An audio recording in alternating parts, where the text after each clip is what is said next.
Hello दोस्तों, अभी G5 पे एक मूवी रिलीज़ हुई है जो कि एक हॉरर कॉमेडी है जिसका नाम है काकुदा। अब अगर सच कहूँ तो इस मूवी में ना ही हॉरर है और ना ही कॉमेडी है। मतलब इस मूवी में कुछ भी नहीं है। इसकी कहानी भी बिल्कुल सिंपल है। अगर आप फ्री हैं और आपके पास और कोई मूवी सीरीज़ देखने के लिए नहीं है और आप चाहते हैं कि अरे मुझे कुछ देखना ही है, मेरा टाइम पास नहीं हो रहा है, तब आप ये मूवी देख सकते हैं। लेकिन आप इससे कोई उम्मीद मत रखिएगा, इस मूवी में कुछ भी नहीं है। आइए मैं थोड़ी सी आपको इसकी कहानी के बारे में बता देता हूँ। इस मूवी में एक गांव होता है जिसके अंदर हर घर में दो दरवाजे बने हैं, एक बड़ा दरवाज़ा और एक छोटा दरवाज़ा। तो ये कहा जाता है कि हर मंगलवार को 7:15 पर काकुदा उस गांव में आता है और हर किसी को अपने घर का जो छोटा दरवाज़ा है वो उसके लिए खुला रखना पड़ता है।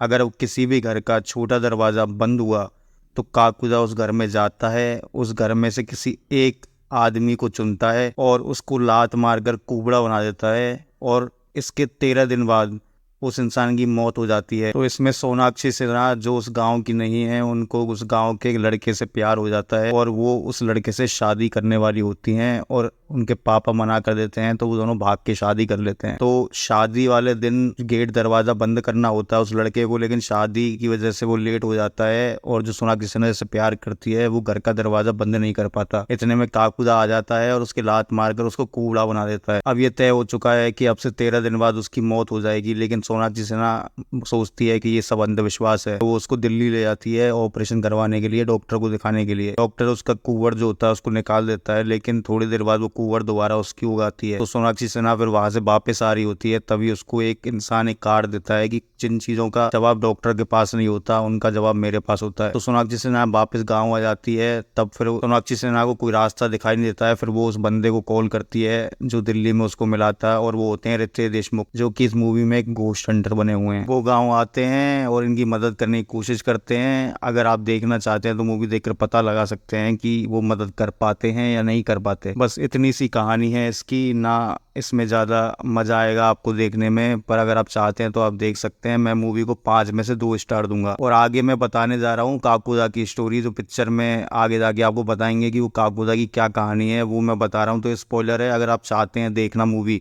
तो आगे वीडियो मत देखिएगा और यहीं से वापस चले जाइएगा। अगर नहीं चाहते तो आप ये सुन लीजिए और आपकी मूवी एक तरह से पूरी हो जाएगी। तो कहानी काफ़ी साल पहले की है, जब गांव में एक सर्कस आया था। उस सर्कस में एक बौना था। उस बौने के पास एक स्पेशल चीज़ थी कि वो हर मंगलवार को 7:15 अगर किसी की लात मार देता तो वो उसकी कमर की हड्डी या फिर उनके जो कमर के रोग हैं उनको ठीक कर सकता था। लेकिन ये शक्तियाँ सिर्फ मंगलवार को 7:15 ही काम करती थी। तो वो जो बौना होता है, वो जो जोकर होता है सर्कस का, वो उसी गांव में बस जाता है और धीरे धीरे सबका इलाज करने लगता है। लेकिन उस गांव में एक पहलवान और होता है जो कि सेम चीज़ का इलाज करता है। तो उस पहलवान को लगता है कि उस जोकर की वजह से, उस बोने की वजह से उसका जो बिजनेस है वो ठप होते आ रहा है। तो वो उसको काफ़ी कोशिशें करता है लेकिन उसको गांव से बाहर नहीं निकाल पाता। तब वो एक चाल चलता है। उस बोने का एक बच्चा दोस्त होता है जिसकी मम्मी जो होती है वो विधवा होती है। उस विधवा औरत को हमेशा घर में रखा जाता है और सबको मना किया होता है कि इससे कोई मिलेगा नहीं, कोई अंदर नहीं जाएगा, कोई बात भी नहीं करेगा। तो पहलवान चाल चलता है, उस बच्चे के थ्रू बोने से कहलवा देता है कि मेरी मम्मी की कमर में दिक्कत हो गई है, आप ठीक कर दो। लेकिन बोना मना करता है कि नहीं, मैं औरतों के पैर नहीं लगाता। लेकिन वो बच्चे की जिद के आगे झुक जाता है और वो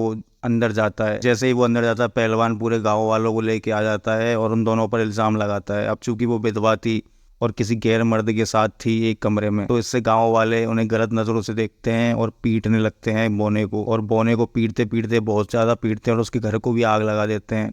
उसके बाद वो पहलवान बच्चे को और उस औरत को भी मार कर एक जगह दफना देता है। काकुदा भागते हुए खेतों में चला जाता है और वहां पर एक स्केरक्रो होता है, उससे लिपट जाता है गर्मी के लिए, क्योंकि वो ठंड पड़ रही होती है।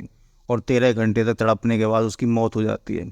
तो अब वो क्या करता है कि इसी वजह से, चूंकि वो बोना है, तो हर घर में एक छोटा दरवाजा है। अब जब वो भाग के वहां से जा रहा था तो पूरे गांव में किसी ने भी उसकी मदद के लिए दरवाजा नहीं खोला था। तो इसलिए वो छोटा वाला दरवाजा, चूंकि वो बोना है, उसी से आ सकता है, तो वो हमेशा खुला रखना पड़ता है, क्योंकि उस दिन उन्होंने वो दरवाजा नहीं खोला था उसके लिए। और आज अगर वो कोई दरवाजा नहीं खोलता है तो ये उसके पास जाता है और उसको कुबड़ा बना देता है। और 13 दिन तक, यानी कि ये 13 घंटे से सफर करा था, तो 1 घंटे को 1 दिन के बराबर सामने वाले के लिए सफर करने के लिए बना देता है। तो ये इस तरह से अपना बदला लेता है और लास्ट में कुछ नहीं होता, चूंकि इसके पैर में सारी ताकतें हैं, तो लास्ट में रितेश देशमुख जो है इसका पंजा काट देता है, जिससे कि वो भूत मर जाता है। और इसमें एक और ट्विस्ट है, ट्विस्ट तो क्या मतलब एक तरह से स्पॉइलर ही है कि सोनाक्षी सिन्हा की एक बहन और होती है जो जुड़वा बहन होती है, उसको नींद में चलने की आदत होती है। तो काकुड़ा उससे थोड़ा इमोशनली अटैच होता है, क्योंकि काकुड़ा ने बहुत सफर करा था और वो उन लोगों से अटैच हो जाता है जो सफर करते हैं दुनिया में। तो काकुड़ा उसके थ्रू उनसे बातें करता है और इस तरह से मतलब ठीक है, पिक्चर आप देख सकते हो। कहानी मैंने बता दी, इतनी सी कहानी है। थैंक यू, सब्सक्राइब कर दीजिएगा। नमस्ते।